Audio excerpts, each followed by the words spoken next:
Now, for an increasing number of unlucky Australians, shark attacks have tragically become all too real. And experts say there's a reason why.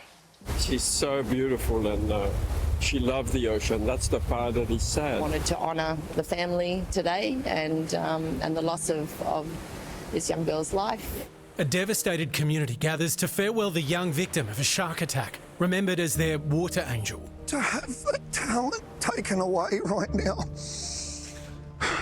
as a dad, kills me.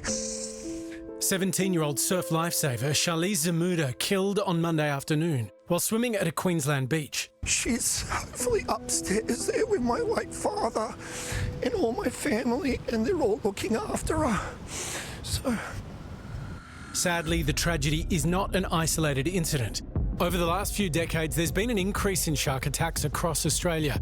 We now see an average of 22 bites every year, compared to 9 in the 1990s. Now, a man has died in a shark attack while fishing. Police say they're looking for the body of a man who's believed to have been killed by a shark. A teenage boy is being remembered after he was killed by a shark at a tourist spot. Experts say the uptick in attacks is partly because more of us are in the water. 10, 12 years ago in Australia, we had around an estimate 100 million beach visitations in 1 year. And last year we had around 600 million. Climate change also a factor, driving the sharks closer to shore as they expand their search for food. Where the waters are warming, sharks are also sticking around in different locations for longer, depending on the species. Prey availability. There's all these different dynamics that are happening, driven by climate change. But others have also called out the use of baited drumlines and shark nets, warning the very things supposed to protect us could actually be making things worse. Not only are shark nets providing a completely false sense of security and don't do anything to protect beachgoers, but these nets are only checked every 3 days. So dead and dying animals left for days on end act as an attractant to sharks. One marine researcher claiming he warned the Queensland government about the danger of drumlines in the same area Charlize was killed just weeks before her death.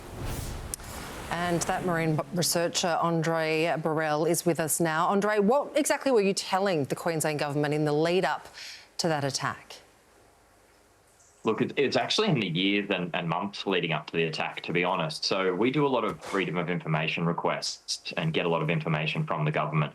And one of the things we found from doing that was that a lot of sharks that are entangled in nets or hooked on drum lines actually get predated on by larger sharks. There's a lot of photos in their records of animals that have giant bite marks out of them or bitten in half or only the head left.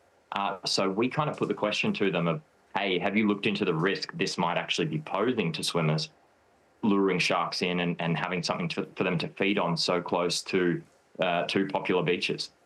And what was the response that you get from the Queensland government? On that one, absolutely nothing. We followed up multiple times, literally not even the courtesy of a reply. I think it was probably a little bit too hard of a question, one they maybe didn't have an answer to, so radio silence. You can understand, though, why governments might be reluctant to remove things like drum lines and nets, because sharks are such a kind of polarising issue. People have fear. And so any politician that wants to say, look, we'll remove the security measures is going to be held accountable next time there's an attack. So this is difficult, isn't it? The politics of it. It is all about politics. The entire thing is about politics. My position is they're not actually there to keep beachgoers safe. They're there to keep politicians safe, because the statistics and the science say that, it's not making a difference. It's not improving safety. However, there's an answer for both. There's all these modern alternatives. You can have political safety and you can modernise these programs and improve these programs. New South Wales is now trialling using LED lights to keep sea life from getting caught in the shark nets. Do you think that this could be a solution? Look, consider me cynical. Again, I've been hearing about this LED trial, in writing for 5 years. It's been in their meeting notes and in their meeting minutes for a long, long time. So for them to be rolling it out now is odd when they're under pressure. And having said that, I'm keen to see how the trial goes, but I'm also a little bit sceptical. These lights are used in other fisheries, in other places around the world to deter sharks. Now, the point of a shark net is to catch and kill sharks. So who knows what the results will be, but they've been talking about it for a long, long time. And, it's good to see them moving finally, I get. What do you think the solution is then?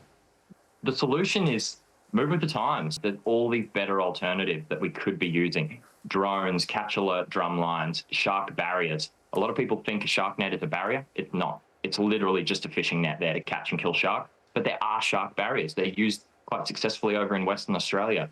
The Queensland government has had a report on their desk since 2019 outlining all these modern alternatives. In 2020, we even went and costed it out for them and showed that it's cheaper to run than the current program. But like we said before, it's just political issue. It's just politics. We need to start saving lives. And Andre Borrell, thank you so much for your time. Thank you. Appreciate it.